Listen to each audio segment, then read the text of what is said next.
There's a moment in life when the chasing doesn't just feel tiring, it feels dangerous. Not dangerous like a car crash. Dangerous like something inside you quietly breaking while the world applauds you for doing great. It can happen in the middle of a normal day under bright lights, in a crowded city, with a calendar full of meetings and a phone buzzing with messages. Nothing looks wrong. And yet, out of nowhere, the mind whispers a terrifying sentence. If I get everything I want, why do I still feel empty? That question is the cliff. Because once it appears, you can't unhear it. It follows you into the car, into the shower, into bed at 2 a.m. when the room is silent and your own thoughts feel louder than any noise outside. And then the strangest thing happens. The very goals you used to chase, love, success, attention, validation, start to feel like shadows. The harder you reach, the less you can hold. The more you push, the more life pushes back. Almost as if the universe is trying to teach you a brutal truth: what you're chasing is not the problem. The energy you're chasing with is. Because when you chase, you're silently declaring, I don't have enough. I'm not enough. This moment isn't enough. And that declaration becomes a spell. But what if the most shocking twist is this? The life you're begging for might already be trying to find you. And the only reason it hasn't arrived is because you've been running too fast to recognize it. Stay with this story until the end, because the ending isn't what you expect. It's not about getting more. It's about the one inner shift that makes life stop feeling like a fight and start feeling like a home. And before we go deeper, if you want more wisdom like this, that you can actually use in everyday life, please support the channel by subscribing to Buddhism in every moment. Your subscription helps us keep creating powerful videos that bring peace, clarity, and strength one moment at a time. Desire is not the villain we were taught to fear. In Buddhist wisdom, desire is simply energy movement, longing, the impulse to reach toward life. Without it, nothing would grow, no dream would be born, no path would be walked. And yet, quietly, almost invisibly, desire can turn into something else. Attachment. Attachment is not desire's louder version. It's not wanting too much. Attachment is wanting with fear. It's desire fused with the belief that our happiness depends on a specific outcome, arriving in a specific way, at a specific time. This is where the trap begins, and why so many people fall into it without ever realizing it. The subtle shift that changes everything. At first, desire feels innocent. You want a better life. You want meaningful work. You want love that feels safe and real. You want peace instead of constant pressure. Nothing wrong with that. But somewhere along the way, the mind adds a quiet condition: I will be okay when this happens. That single word "when" is the doorway to suffering. Because now, the present moment is no longer enough. Now, happiness has been postponed. Now, life becomes a waiting room. And the longer you wait, the more restless you become. This is how attachment disguises itself as motivation. From the outside, it looks like ambition, discipline, drive. From the inside, it feels like tension you can't fully relax. A constant background noise in the mind saying, not yet, still not enough, keep going. Why attachment feels so normal in modern life? In today's world, attachment is rewarded.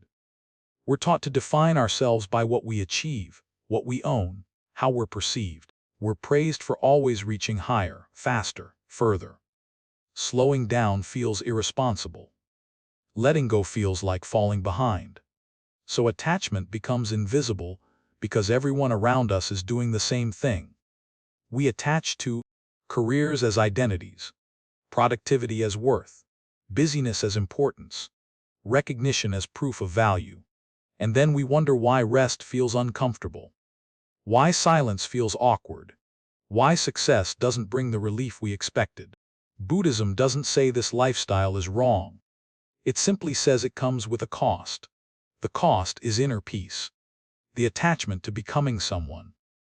One of the deepest attachments is not to things but to versions of ourselves, who we thought we would be by now, who we believe we should be, who we're afraid of not becoming. This attachment is especially painful because it follows us everywhere. You can leave a job. You can move to a new city. You can change your routine. But you can't outrun an identity you're clinging to. The mind keeps measuring, am I ahead or behind? Am I winning or failing? Am I enough yet? And because the standard keeps moving, the answer is almost always no.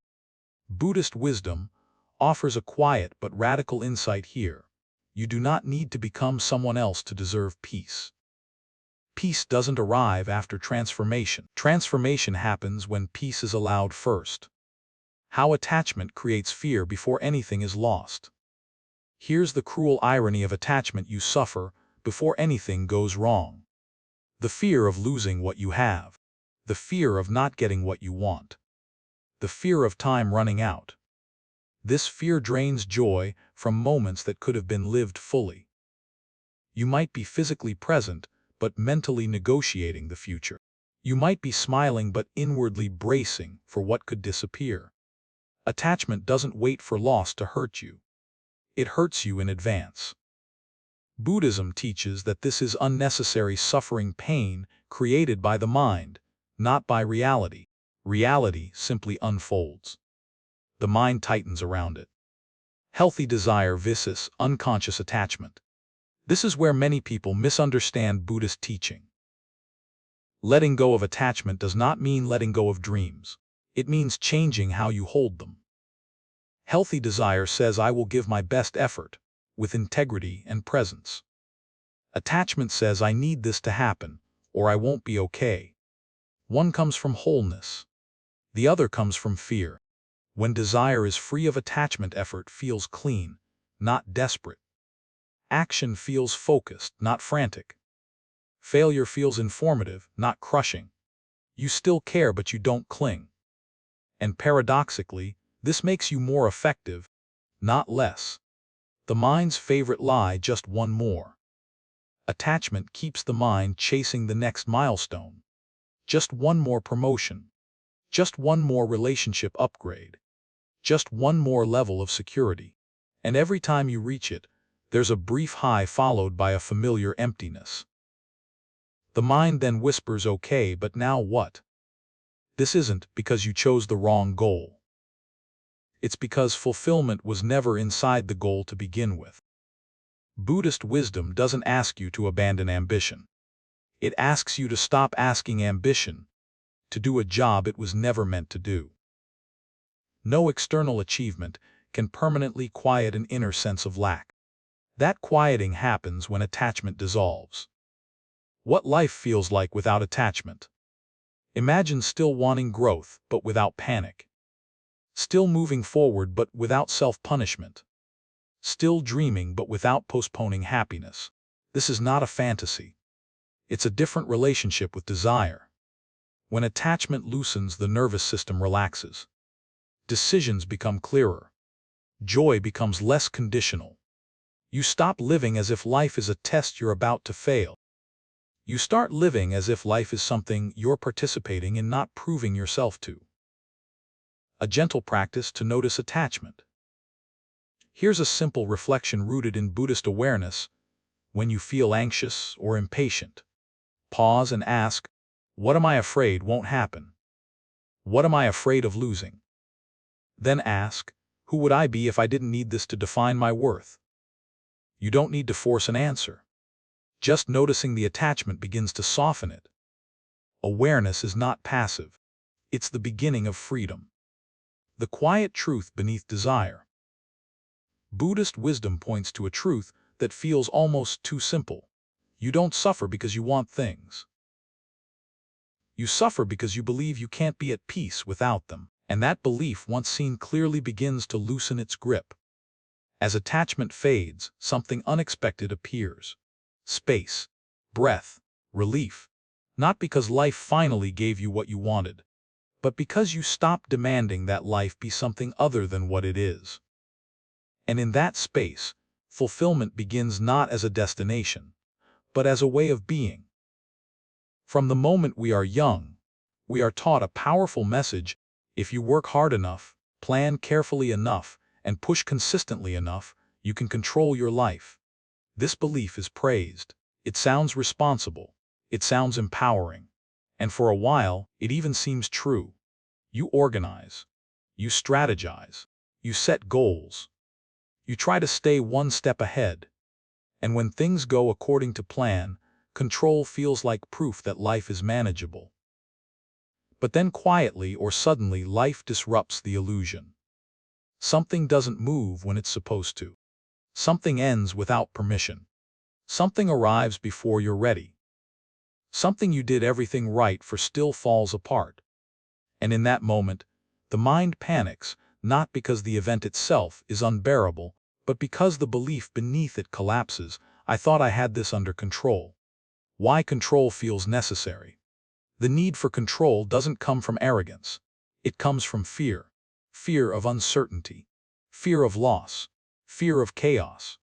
The mind seeks control because it believes control equals safety.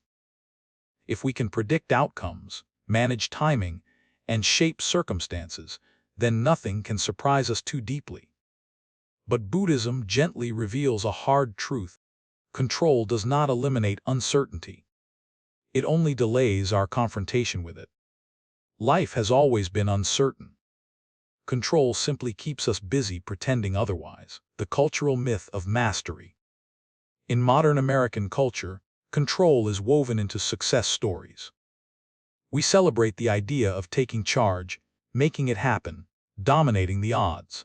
There is value in discipline and responsibility, but hidden inside this narrative is a dangerous assumption that life is a machine. And if you pull the right levers, it will behave. Buddhist wisdom sees life differently. Life is not mechanical. It is relational. Everything arises from causes and conditions, many of which are outside personal will. You influence life. You do not command it. Confusing these two is the source of enormous suffering. When control turns into tension. At first, control looks like preparation. But over time, it hardens into tension. You replay conversations in your head. You try to predict reactions. You rehearse futures that haven't happened.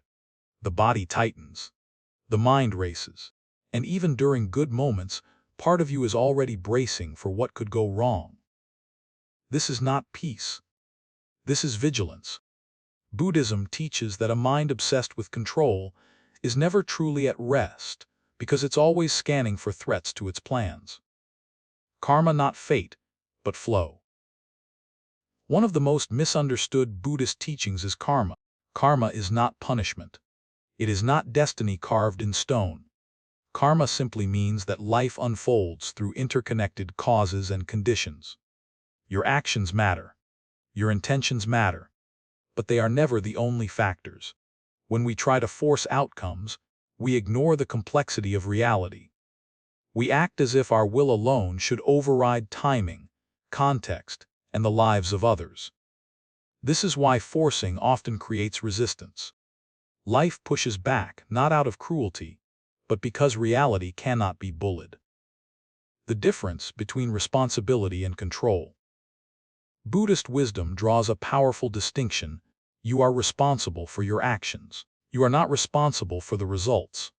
Responsibility means acting with integrity, showing up fully, making wise choices. Control means demanding certainty, fixating on outcomes, resisting anything unexpected. When responsibility replaces control, something softens inside. You do your part, and then you let life do its part.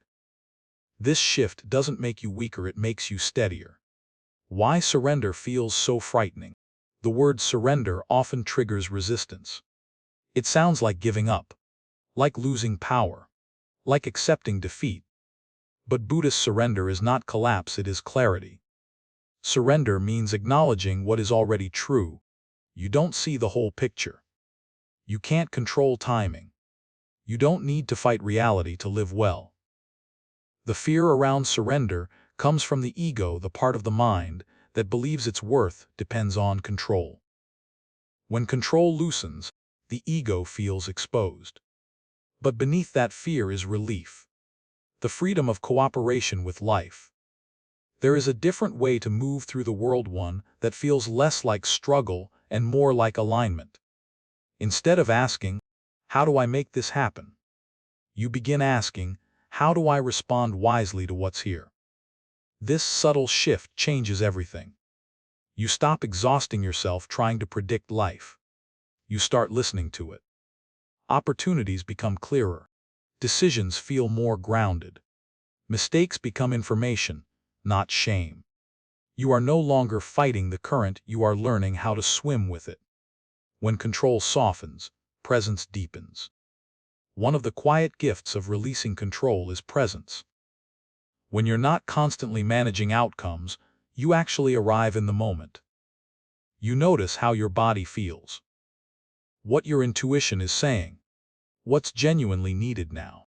Presence doesn't eliminate difficulty, but it eliminates unnecessary suffering. You respond instead of react. You choose instead of panic. A simple reflection on control. When anxiety rises, try this gentle inquiry: what am I trying to control right now? What am I afraid will happen if I don't? Then ask, what part of this can I act on, and what part must I allow? You don't need immediate answers. The power is in the honesty, the deeper truth about control. Buddhist wisdom doesn't ask you to abandon effort. It asks you to abandon the fantasy that effort guarantees certainty. Life is not meant to be conquered. It is meant to be engaged with humility. When you release the need to control, your mind becomes lighter. Your actions become clearer. Your heart becomes more open. And something unexpected happens. Life stops feeling like an opponent. It starts feeling like a conversation, one you no longer have to dominate to be heard. In a world that never stops talking, stillness feels almost suspicious. Silence makes people uncomfortable. Pauses feel unproductive. Moments without stimulation are quickly filled scrolling, noise, movement, distraction. And yet, Buddhism has always pointed to a truth that feels almost rebellious in modern life. Stillness is not the absence of progress. It is the foundation of clarity. We don't lose our way because we're lazy.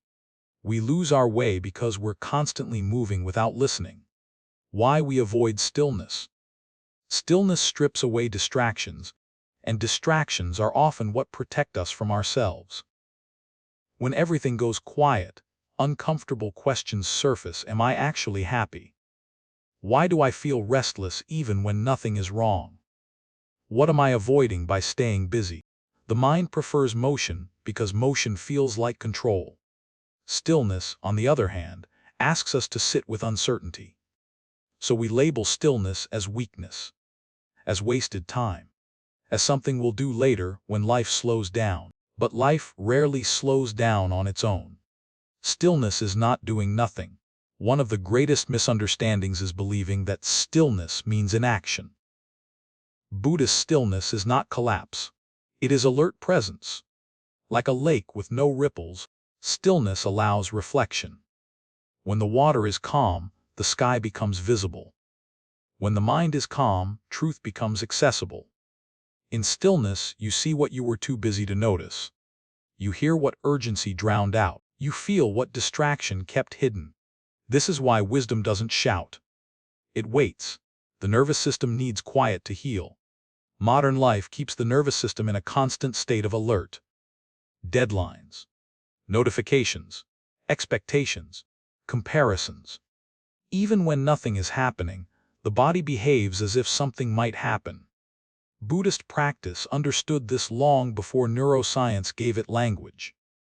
Stillness tells the body you are safe right now. And when the body feels safe, the mind loosens its grip. Breath deepens. Muscles soften. Thoughts slow. This isn't spiritual fantasy, it's physiological relief.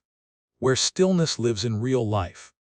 Stillness is not reserved for monasteries or mountaintops. It appears in ordinary places, early mornings before the world wakes up. Long walks without headphones. Sitting near water without needing answers. The quiet pause before responding instead of reacting. Stillness doesn't require isolation. It requires attention. The moment you stop trying to fix, impress, or hurry, stillness arrives. Why answers appear when you stop searching. There's a strange paradox Buddhism teaches again and again: the harder you chase answers, the more elusive they become. The moment you stop forcing clarity, it emerges. This is because insight doesn't come from mental pressure. It comes from spacious awareness. When the mind relaxes, patterns become obvious. Intuition strengthens. Decisions feel simpler. You don't need to overthink, you begin to see. Stillness doesn't give you new information. It removes the noise blocking what you already know. The fear beneath noise. Noise isn't just sound. It's mental commentary, constant thinking, planning, analyzing, replaying. Buddhism observes that much of this noise is rooted in fear of missing out, fear of falling behind, fear of facing emotions we haven't processed. Stillness invites these fears into the open, not to punish us, but to release their hold. What we resist stays loud. What we allow begins to soften. Stillness as inner strength. In a culture that celebrates speed, stillness becomes a quiet rebellion. It takes strength to pause. It takes courage to be silent. It takes wisdom to not react immediately. Stillness allows you to choose responses instead of repeating habits. You stop living on autopilot. You stop being dragged by every thought. And gradually, something shifts. Life stops feeling like a chase and starts feeling like a conversation. A simple practice of stillness. Try this without expectation once a day. Sit quietly for 5 minutes.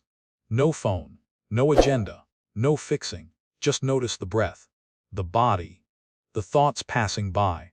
Don't argue with them. Don't follow them. Just watch. This is not about becoming calm. It's about becoming aware. Calm arrives naturally when awareness is allowed. What changes when stillness becomes familiar? As stillness becomes part of life, reactivity decreases. Clarity increases. Emotional resilience grows. You stop confusing urgency with importance. You begin to trust silence. And slowly, the mind learns something revolutionary. You don't have to rush to be whole. You don't have to chase to arrive. Stillness reveals that much of what you were searching for was already waiting beneath the noise. For many people, the idea of letting go feels like standing at the edge of something frightening. If you let go, will you lose your drive? Will your dreams fade? Will life become smaller? These fears are understandable. In a world that equates effort with worth, letting go sounds like giving up. But Buddhist wisdom offers a very different perspective. Letting go is not about losing life. It's about losing what no longer lets life flow. Why we hold on so tightly? We don't cling because we are weak. We cling because we are afraid. Afraid of uncertainty. Afraid of emptiness.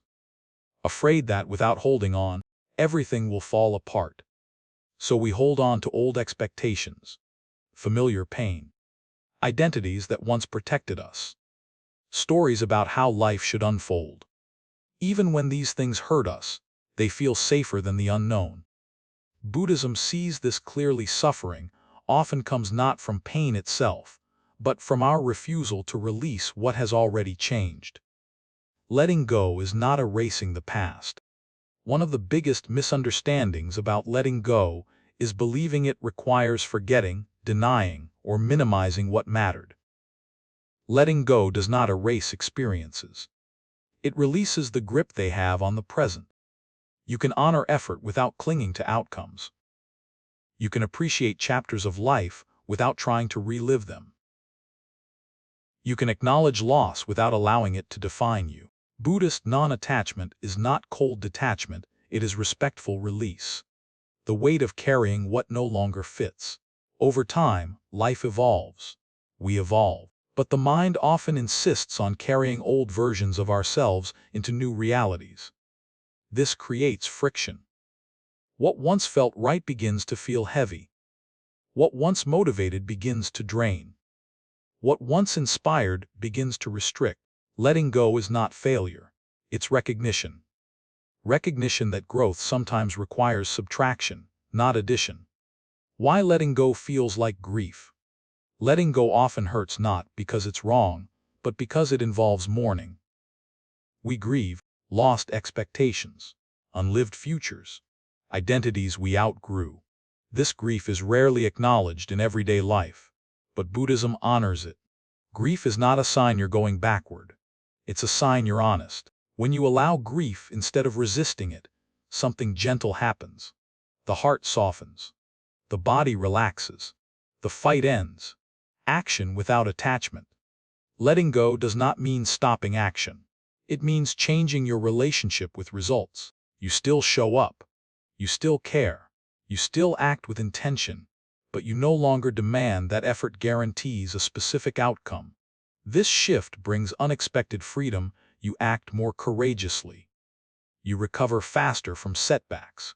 You stay open instead of bitter. Buddhist wisdom teaches that effort guided by presence is far more powerful than effort driven by fear. Letting go of control versus letting go of responsibility. There is an important distinction here. You don't let go of responsibility. You let go of obsession. Responsibility is grounded. Obsession is exhausting.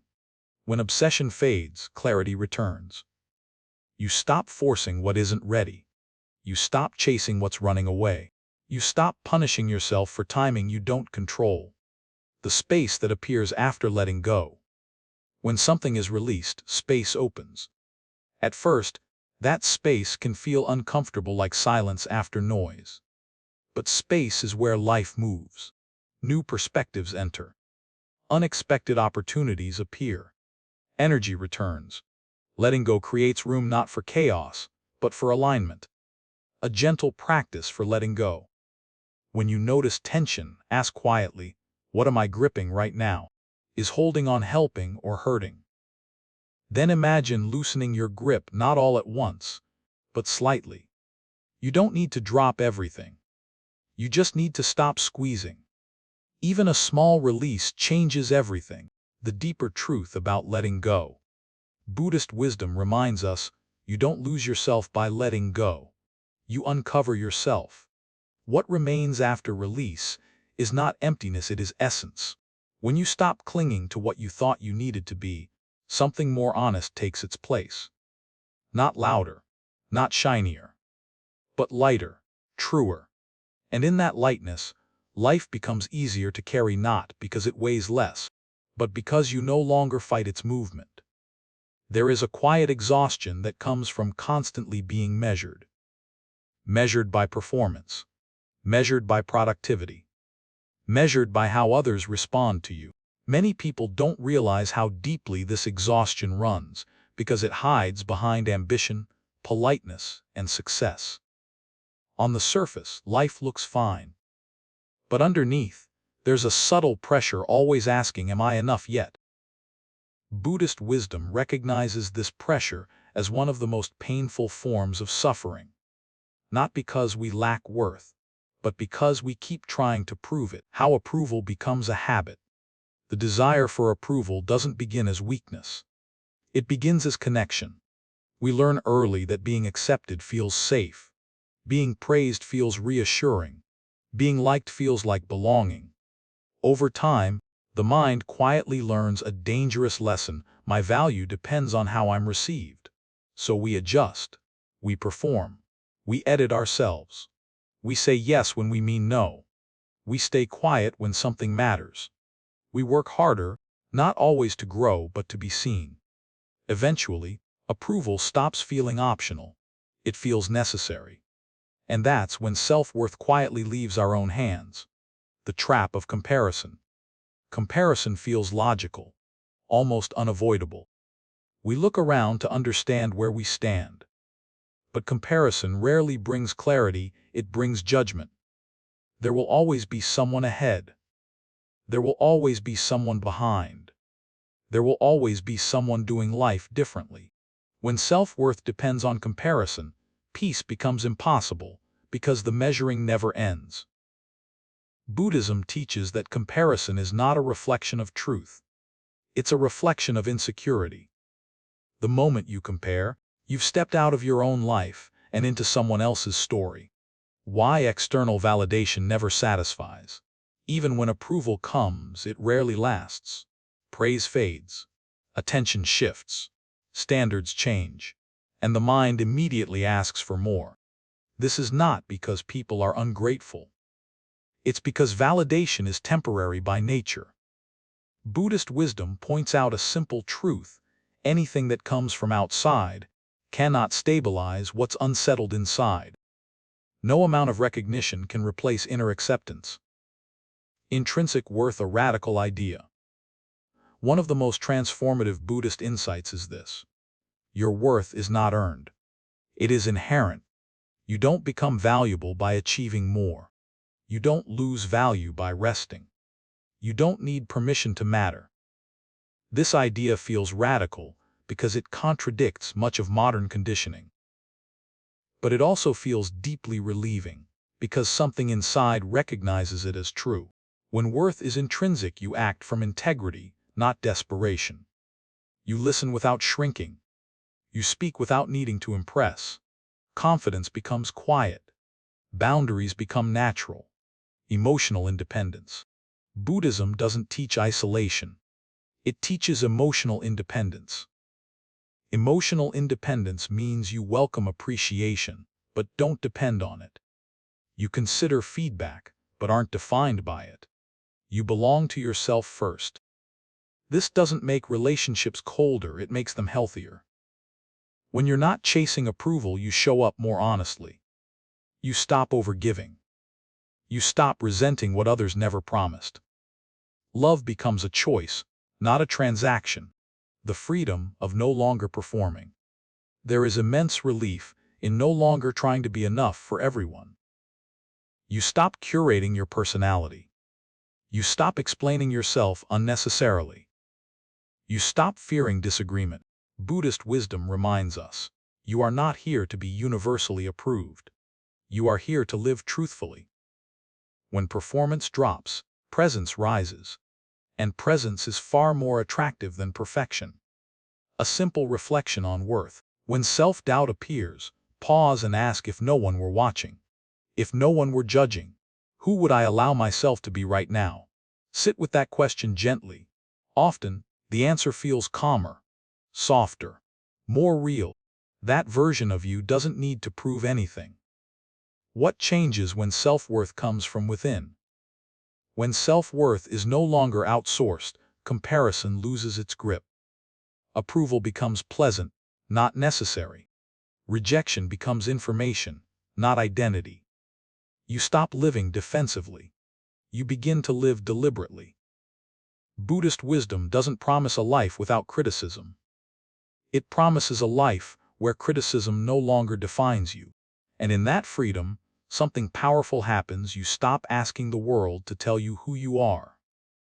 And you finally start listening to yourself. For many people, the idea of trusting life feels risky. If you trust too much, won't you fall behind? If you stop pushing, won't everything slow down? If you release control, won't life take advantage of you? These questions come from a culture that confuses trust with laziness and patience with weakness. Buddhism offers a very different understanding, one that is both grounded and practical. Trust is not inaction. Trust is intelligent patience. Why trust feels so difficult? Trusting life requires something the ego resists: uncertainty. The mind wants guarantees. It wants proof before it relaxes. It wants reassurance that effort will be rewarded exactly as expected. But life rarely offers guarantees. So instead of trusting, we overwork. Instead of listening, we force. Instead of allowing, we hurry. Buddhist wisdom doesn't blame us for this. It simply points out the cost. When trust disappears, anxiety takes its place. The difference between trust and passivity. Passivity avoids responsibility. Trust accepts reality. This distinction matters. Trusting life does not mean waiting for things to magically improve. It means engaging fully without panic. You still act. You still prepare. You still make thoughtful choices. But you stop trying to control timing and outcomes. Buddhism teaches that wise effort is calm, not frantic. Timing as a form of wisdom. One of the most painful sources of frustration is timing. Why now? Why not yet? Why did that opportunity pass? The mind interprets delay as failure. Buddhism interprets delay as information. Some doors don't open because conditions aren't ready. Some paths close because they no longer align. Some waiting periods are preparing you in ways you can't yet see. Trust grows when you understand that timing is not random, it's relational. Missed opportunities and hidden protection. Looking back, many people realize something quietly profound. Some things they desperately wanted would have cost them more than they knew. Trusting life means accepting that not everything that looks like loss is loss. Sometimes it's protection. Sometimes it's redirection. Sometimes it's life saying, not this, something better aligned. Buddhist wisdom teaches us to release the story that every closed door is a mistake. Listening instead of forcing. When trust replaces force, attention sharpens. You start noticing subtle signals, emotional resistance, moments of ease. Life communicates through feeling, not just logic. Forcing ignores these signals. Trust listens, and listening allows you to move with life instead of against it. Responsibility without anxiety. Trusting life doesn't mean abandoning responsibility. It means carrying it without fear. You do what's yours to do, show up honestly, act with integrity, stay present, and then you allow space for outcomes you can't predict. This balance brings peace not because everything works out, but because you stop fighting what hasn't happened yet. A simple practice of trust. When impatience arises, ask, what is within my control right now? What needs to be allowed instead of pushed? Then breathe. This question grounds effort while releasing obsession. What life feels like when trust grows. As trust deepens, decisions feel clearer. Waiting feels lighter. Fear loses urgency. You stop rushing life. And life, in return, feels less resistant. Buddhist wisdom doesn't promise that trusting life removes challenges. It promises something more valuable. You won't face them alone with panic as your guide. Trust turns struggle into movement, uncertainty into openness. And slowly, life begins to feel less like something you must conquer, and more like something you are learning to walk with. Most people don't realize how rarely they are actually here. The body may be sitting still. The eyes may be open. But the mind is somewhere else, replaying what already happened or rehearsing what might come next. This constant mental movement feels normal, responsible even. Yet Buddhism points to a quiet truth, hidden in plain sight: fulfillment does not exist in the past or the future. It only exists in presence. And presence is not something we reach later. It's something we return to now. Why the mind refuses to stay here? The mind is trained to escape the present moment. The past offers familiarity even if it's painful. The future offers hope even if it's imaginary.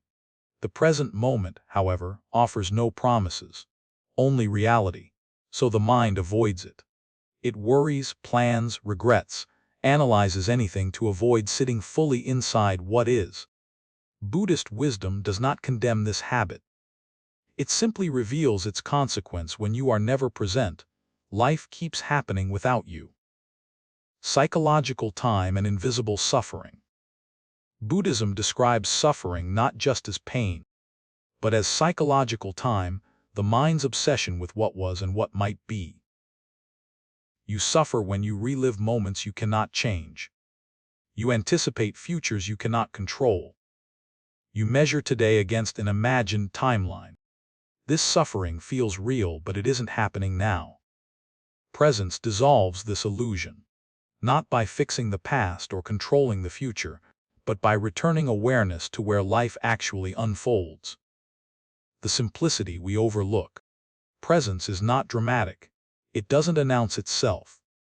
It lives in simple moments, feeling breath enter and leave the body, noticing the ground beneath your feet, listening without preparing a response. These moments don't look impressive, but they are transformative. Because the nervous system relaxes when it realizes, there is nothing I need to escape right now. Why fulfillment can't be achieved. One of the most misunderstood ideas in modern life is that fulfillment is something we achieve. A milestone, a status, a future version of ourselves. Buddhist wisdom quietly corrects this belief. Fulfillment is not a destination. It is a state of awareness. You don't arrive at fulfillment, you notice it. The moment you stop postponing peace, peace becomes available. Presence in ordinary life. Presence doesn't require a different life. It requires a different relationship with the one you already have. You can be present while washing dishes, while driving familiar roads, while waiting without distraction. Presence turns routine into refuge. Nothing changes externally, but internally, something softens. You stop rushing through moments to reach something else. And suddenly, life feels fuller without adding anything. The end of inner resistance. Much of our suffering comes from resisting what is. I shouldn't feel this way. This moment should be different. I'll be okay when this passes. Presence doesn't argue with reality. It allows experience without judgment. And when resistance fades, intensity fades with it. What remains is clarity, a gentle practice of presence. Try this simple pause wherever you are. Notice one thing you can feel, one thing you can hear, one thing you can see. No interpretation, no story, just noticing. This small act brings the mind home. What changes when presence becomes familiar? When presence deepens, anxiety loses its grip. Gratitude becomes natural. Fulfillment stops feeling distant. You realize something quietly profound. You were never meant to escape life to find peace. You were meant to arrive inside it. Buddhist wisdom doesn't promise a perfect moment. It promises something more honest. This moment, when fully lived, is enough. And in that enoughness, fulfillment finally stops chasing you. Because you are already here. There is a subtle moment many people experience, though few can explain it. Life stops feeling like a constant uphill push. Decisions feel less forced. Outcomes arrive with less resistance. Not because everything suddenly becomes easy, but because something inside has shifted. Buddhism calls this alignment. Alignment is not luck. It is not manifestation. It is not coincidence. It is what happens when inner conflict fades and your actions begin to match your values, your timing, and your truth. What alignment really means.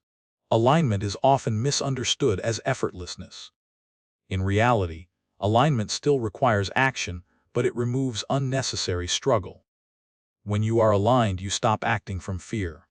You stop proving yourself. You stop chasing validation.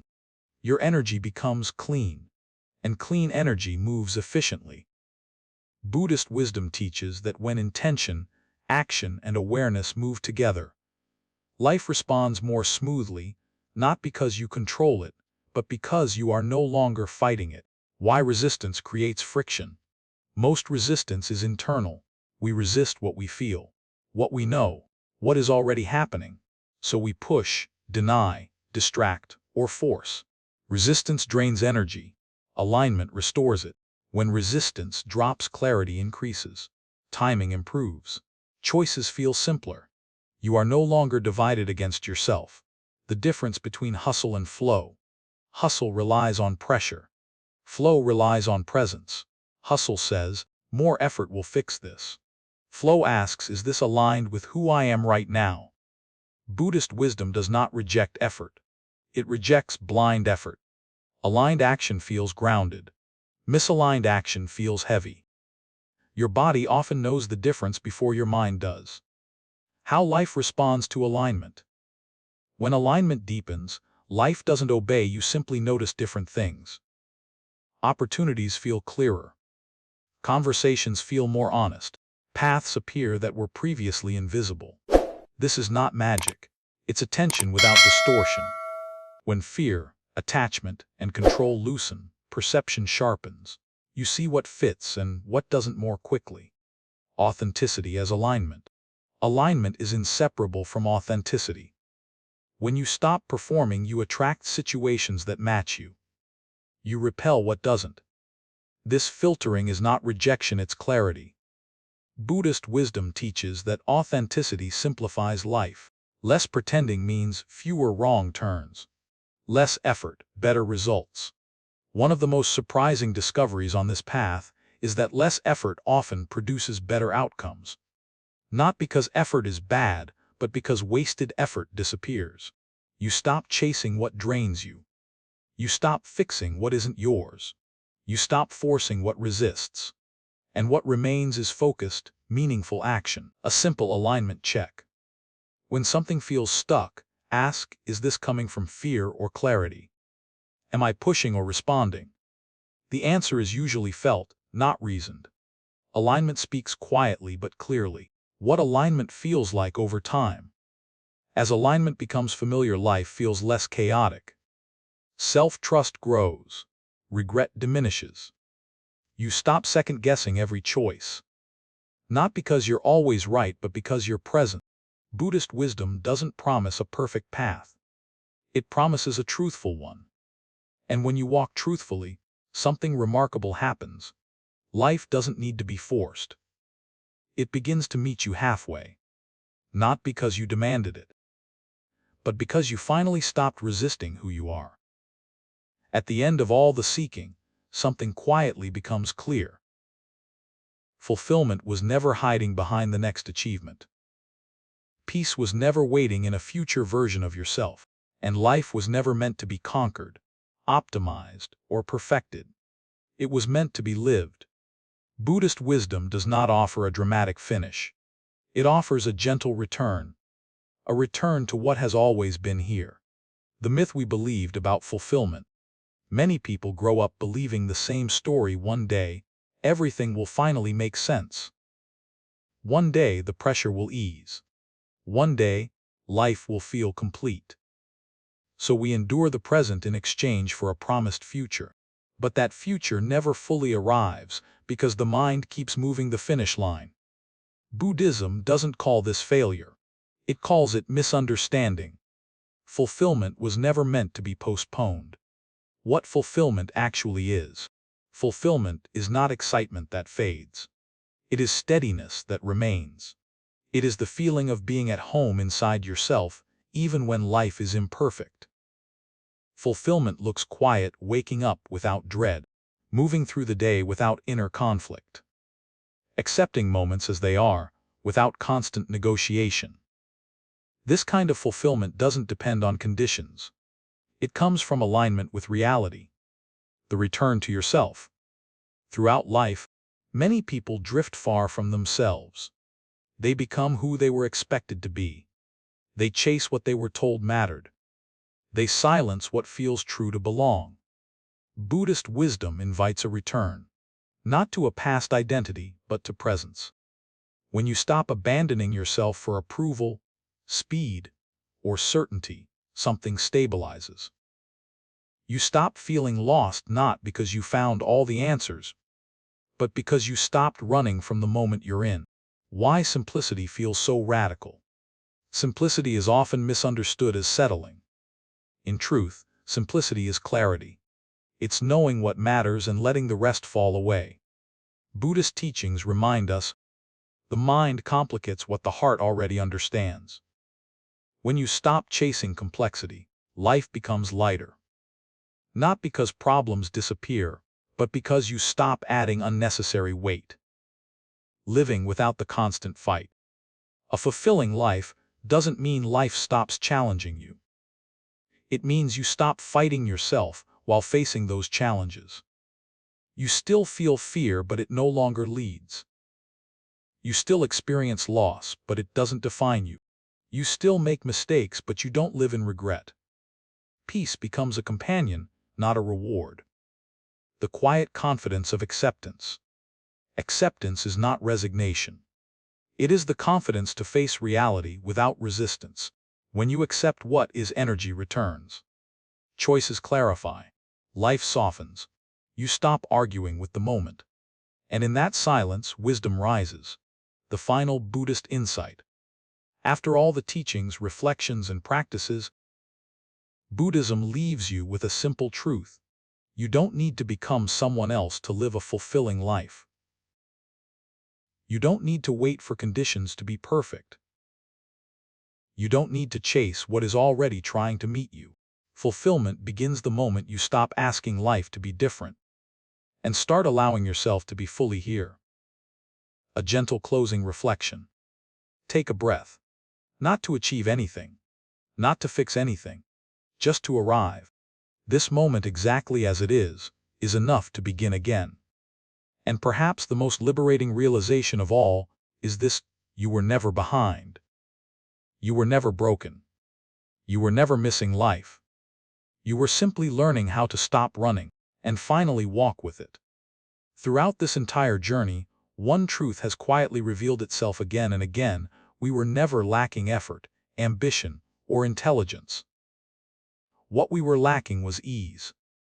We spent years chasing security, meaning, validation, control, believing that fulfillment lived just a little further ahead. And each time we reached something we once wanted, the relief was brief, the satisfaction temporary. Not because we failed, but because fulfillment was never hiding in the future to begin with. This story was not about rejecting desire or ambition. It was about changing the way we relate to life.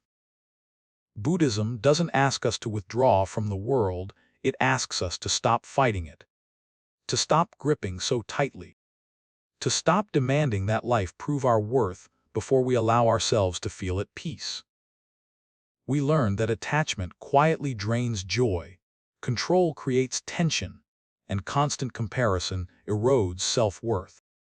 We saw how stillness brings clarity, how presence restores fullness, and how alignment invites life to respond naturally without force. Most importantly, we discovered something deeply human and deeply freeing: fulfillment is not something you earn. It's something you allow. It appears when effort is balanced with trust, when action is guided by clarity instead of fear, when we stop postponing peace until life meets our conditions. A fulfilling life is not louder or more impressive. It's steadier. It feels like being at home inside yourself, even while life remains uncertain. The deeper lesson and how to apply it. The deepest lesson from this story is simple, but not easy: stop chasing life. Start meeting it. You apply this wisdom by acting with intention, not desperation. Releasing attachment to outcomes while staying responsible for your actions. Choosing presence over constant mental time travel. Letting go of approval as a source of worth. Trusting timing without becoming passive. In daily life, this might look like pausing before reacting, allowing silence without filling it, letting effort be enough without demanding guarantees, accepting where you are while still growing. These are not dramatic changes, but they are transformative. Your turn. Join the conversation. Now, I'd love to hear from you. Which part of this journey resonated with you the most? Where do you find yourself still chasing or learning to let go? How do you define a fulfilling life in your own words? Share your thoughts in the comments below so we can all learn from each other's perspectives. And if this reflection brought you clarity, calm, or insight, please subscribe to the channel Buddhism in Every Moment. Your support helps us continue creating meaningful content that brings wisdom, peace, and depth into everyday life. Thank you for being here and for walking this path with an open heart.